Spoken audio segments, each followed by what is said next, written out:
For millennia, human ambition has manifested itself in the construction of great urban centers, testaments to our ingenuity and collective drive. Yet time, circumstance, and inevitable change have erased many of these metropolises from our maps, leaving behind only fragmented whispers in stone and earth. These lost cities, once vibrant centers of life and innovation, offer invaluable insights into the rise and fall of civilizations. In this video, we will examine 10 such cities, lost not necessarily to cataclysmic destruction, but to the more gradual and often less dramatic processes of historical attrition. We will examine what we know about their social structures, technological capabilities, and the often complex factors that contributed to their eventual decline, using animated reconstructions based on archaeological discoveries and the latest historical information, avoiding speculation and focusing on verifiable evidence. City 1. Great Zimbabwe. Our investigation begins in southern Africa with the imposing ruins of Great Zimbabwe. Constructed by ancestors of the Shona people, its origins can be traced back to the 11th century, with continuous building and expansion continuing until its eventual abandonment in the 15th century. Great Zimbabwe was not merely a collection of buildings, it was a complex, urban center, serving as the capital of a prosperous kingdom. The city's most striking feature is its monumental dry stone architecture, constructed with precisely fitted granite blocks, meticulously arranged without the use of mortar. This achievement testifies to the advanced engineering knowledge and organizational capabilities of its builders. The great enclosure, with its imposing conical tower and massive walls, likely functioned as a royal residence or a site for important ritual ceremonies. Beyond its architectural marvels, Great Zimbabwe was a significant center for trade, particularly in gold. Control of these gold resources generated substantial wealth and power. Archaeological discoveries of glass beads and porcelain originating from China provide tangible evidence of the city's participation in long-distance trade networks that stretched across continents. Several theories attempt to explain the city's abandonment. Overpopulation, placing unsustainable demands on local resources, is one possibility. Climate change, specifically prolonged droughts impacting agricultural production, could have weakened the kingdom.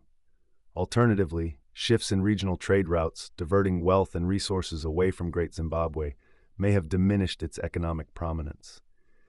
It's likely that a convergence of these factors, rather than a single catastrophic event, led to its gradual decline and eventual desertion. The societal organization of Great Zimbabwe was undoubtedly hierarchical, with a ruling elite controlling access to vital resources, managing trade relations, and commanding the labor required for large-scale construction projects.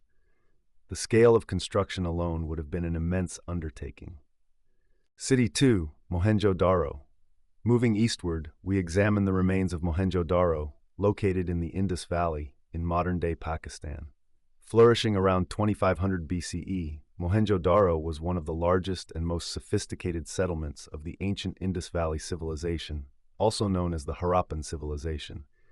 Its urban planning represents a remarkable feat of engineering and social organization. The city's most striking characteristic is its meticulously planned grid-like street layout, a pattern indicative of centralized control and advanced surveying skills.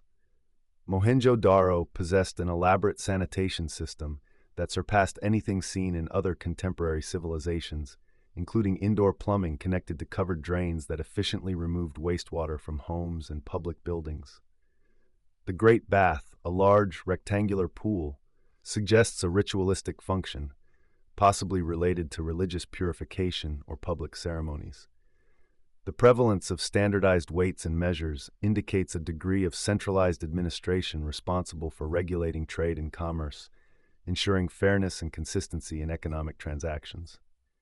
The reasons for Mohenjo-Daro's decline, around 1900 BCE, remain a subject of scholarly debate.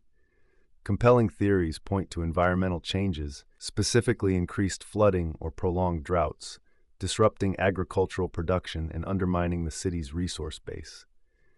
Shifts in river courses, potentially caused by tectonic activity, may have altered the landscape and disrupted vital irrigation systems, making agriculture unsustainable. A gradual decline in trade, possibly due to the rise of competing centers or changes in regional demand, may have also contributed to the city's economic downturn. While evidence of violent destruction is limited, the city's abandonment appears to have been a gradual process, driven by a confluence of environmental and economic factors. The uniformity of housing size suggests a relatively egalitarian social structure compared to other ancient civilizations, with less disparity in wealth and status. City 3. Tikal. Deep within the dense rainforests of present-day Guatemala lies Tikal, a major and influential urban center of the Maya civilization. Occupied from around the 1st century CE to the 9th century CE, Tikal reached its zenith during the Classic period, approximately 250 to 900 CE. More than just a city, Tikal was the capital of a powerful Maya state that exerted considerable influence over the surrounding region. The city's monumental architecture, including towering pyramids meticulously constructed to serve as both temples dedicated to deities and commemorative monuments to past rulers, is a testament to the Maya's advanced architectural prowess and complex religious beliefs. Temple 1, also known as the Temple of the Great Jaguar, is a prime example.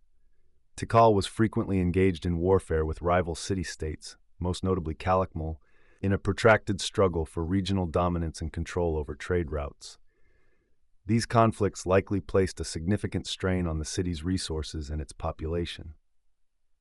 While definitive proof remains elusive, several compelling theories attempt to explain Tikal's eventual decline and abandonment.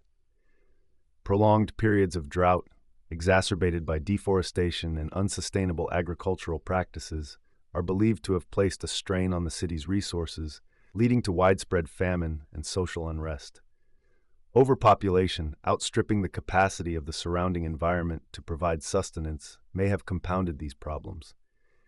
Its social organization was rigidly hierarchical, with a king considered divine at the apex of the social pyramid. Below the king were a priestly class responsible for religious rituals and calendrical calculations, followed by a noble class composed of warriors and administrators, and finally, a large class of commoners who provided the labor and resources that sustained the city. Political instability could be a factor too. Evidence suggests that by the 9th century, the power of the king was being undermined by local leaders and the state collapsed. City 4, Angkor. In present-day Cambodia lies the sprawling city of Angkor, once the magnificent capital of the Khmer Empire, which dominated Southeast Asia from the 9th to the 15th centuries. Angkor was not merely a city. It was a vast urban complex, encompassing temples, palaces, residential areas, and an extensive network of canals and reservoirs. Angkor Wat, a massive temple complex dedicated to the Hindu god Vishnu, stands as the most iconic example of Khmer architecture, reflecting the empire's religious beliefs and artistic achievements. The city's sophisticated water management system, including large artificial reservoirs known as barrays and an intricate network of canals, supported a vast population and enabled intensive rice cultivation, sustaining the empire's economic prosperity. However, the very system that supported Angkor's growth ultimately contributed to its decline. Overexpansion and environmental degradation, specifically deforestation leading to soil erosion and sedimentation of the canals, placed an increasing strain on the city's resources. The demands of constructing and maintaining the vast urban complex required massive amounts of wood, resulting in widespread deforestation. Also, external pressures from neighboring kingdoms, particularly invasions from the Ayutthaya kingdom, further destabilized the empire and contributed to Angkor's eventual abandonment. Its social structure was rigidly hierarchical, with a god-king believed to be a divine incarnation ruling over a vast territory and populace. The Khmer Empire was a feudal society in which land was owned by the king and given to nobles in return for military service. The elite class consisted of royal officials, military leaders, and priests. City 5, Cahokia across the Atlantic, near present-day St. Louis, Missouri, lies the archaeological site of Cahokia, the largest and most influential pre-Columbian urban center north of Mexico. Flourishing between the 11th and 13th centuries CE, Cahokia served as the center of the Mississippian culture, a complex agricultural society that dominated much of the eastern woodlands region of North America. The city's most distinctive feature is its massive earthen mounds, including Monk's Mound, the largest prehistoric earthwork in North America, which served as platforms for temples and residences of the elite, signifying their elevated social status and political power. Recent archaeological evidence indicates that Cahokia was also surrounded by a wooden stockade, suggesting a degree of defensive concern and potential conflict with neighboring groups. The reasons for Cahokia's decline, beginning in the 13th century, remain a subject of ongoing research and scholarly debate. Deforestation, resulting from the intensive use of wood for construction and fuel, may have led to soil erosion and reduced agricultural productivity. Overpopulation, exceeding the carrying capacity of the local environment, may have further strained resources. Climate change, specifically periods of drought or flooding, may have disrupted agricultural production and contributed to widespread famine. Its social structure was hierarchical, organized as a chiefdom society with a powerful elite class exercising control over the population. This organization is evident in the different burial practices of the elite and common people. City 6, Hattusa.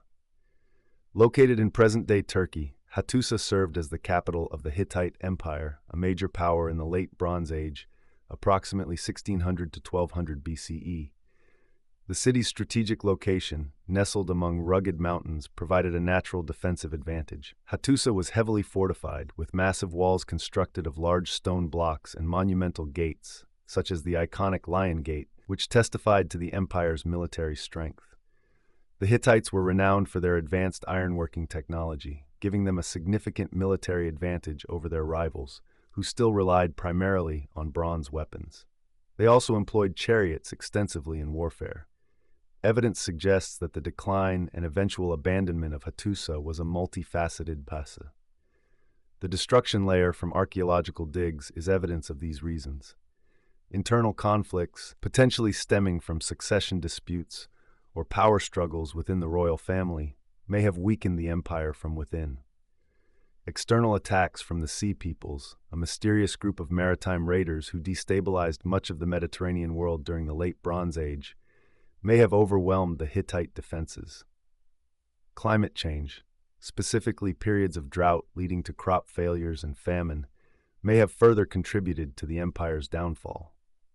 Its organization was monarchical, with a king exercising absolute authority over all aspects of the empire, from military campaigns to religious rituals. City 7, Palenque. Nestled deep within the rainforests of modern-day Mexico lies Palenque, another prominent and influential Mayan city-state.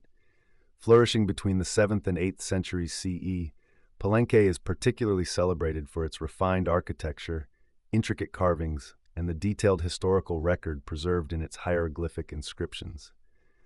The Temple of the Inscriptions houses the elaborate tomb of Pakal the Great, one of Palenque's most powerful and influential rulers, providing invaluable insights into Mayan beliefs about death, the afterlife, and the divine nature of kingship. Pakal oversaw a period of prosperity and stability in the city. However, the city experienced a decline in the 9th century, just like most Maya cities. The collapse of the Maya civilization is still a mystery today. Internal political strife, fueled by competition for power among rival factions, may have destabilized the city and weakened its ability to withstand external pressures. Extended periods of drought, potentially caused by climate change, may have disrupted agricultural production and led to widespread famine. Evidence suggests that overpopulation, the overuse of resources, and deforestation all contributed to the abandonment of the city. Its social organization was strictly hierarchical, with royal lineage as the foundation of the social ladder, as well as priests who were important because of their role in the religious practices of the city. City 8, Vijayanagara. In southern India, amidst a landscape of rocky hills and granite boulders, lies the ruined city of Vijayanagara, once the capital of the powerful Vijayanagara Empire, 14th to 17th centuries. Vijayanagara was a major center for trade, religion, and the arts, renowned for its wealth, its impressive fortifications, and its vibrant cultural life. Foreign travelers, such as the Portuguese explorer Domingo Paes, marveled at the city's splendor and its bustling markets, which teemed with goods from across Asia and Europe. The city's temples, palaces, and markets reflected its wealth and power, showcasing the empire's artistic achievements and its cosmopolitan character. However, the Vijayanagara Empire eventually fell victim to internal rivalries and external threats. The city was eventually sacked and destroyed by a coalition of Deccan sultanates in 1565, following the Battle of Talikota, marking the end of the empire's power and influence. After its destruction, the city was abandoned. Its social structure was complex and hierarchical, with a king at the apex of the social pyramid, followed by a nobility composed of military commanders and administrators, a merchant class engaged in trade and commerce, and a large class of farmers and laborers who formed the backbone of the empire's economy. The empire was an important center for Hindu culture and learning. City 9, Leptis Magna. On the coast of present-day Libya lies the ruins of Leptis Magna, a prominent city that flourished under the Roman Empire. Originally founded by the Phoenicians, Leptis Magna was later incorporated into the Roman Empire and became a major trading center, particularly renowned for its olive oil production. The city experienced a period of great prosperity during the reign of Emperor Septimius Severus, who was born in Leptis Magna and lavished resources on its development, transforming it into one of the most beautiful cities in North Africa. However, after Severus's death, Leptis Magna gradually declined, as economic opportunities dwindled and political instability increased. Economic decline and political instability in the later Roman Empire, coupled with increased desertification and Berber attacks, contributed to the city's decline and eventual abandonment. After being destroyed by Berber tribes, the city fell into ruin. Its social structure was typical of a Roman city, with a clear distinction between the elite citizens, who held political and economic power, and the commoners, who worked as farmers, merchants, and artisans. City 10, Mesa Verde. Finally, in the American Southwest, we find Mesa Verde, home to remarkable cliff dwellings constructed by the ancestral Puebloans, also known as the Anasazi. Inhabited from around 600 to 1300 CE, the ancestral Puebloans of Mesa Verde ingeniously constructed elaborate dwellings in natural alcoves and overhangs in the canyon walls, creating a unique architectural style that provided protection from the elements and potential enemies. The most famous of these cliff dwellings is Cliff Palace, the largest cliff dwelling in North America. The ancestral Puebloans were skilled farmers, cultivating crops such as maize, beans, and squash on the mesa tops. However, prolonged periods of drought, particularly during the late 13th century, are believed to have led to widespread crop failures and forced the ancestral Puebloans to abandon their homes at Mesa Verde in search of more reliable water sources. Other theories include overpopulation, depletion of resources, and warfare. Their social organization was egalitarian and communal, with a focus on cooperation and shared resources. They had clans that owned certain areas, water, and resources. These 10 lost cities, scattered across the globe, each offer a unique and important lens through which to examine human history. While the specific reasons for their abandonment vary widely, from environmental degradation to political unrest, they collectively illustrate the power of environmental forces, social structures, and the shifting tides of circumstance to profoundly shape our world. By carefully studying these vanished urban centers, piecing together the evidence they left behind, we gain valuable lessons about the trajectory of our past, the challenges of our present, and the potential paths for our future.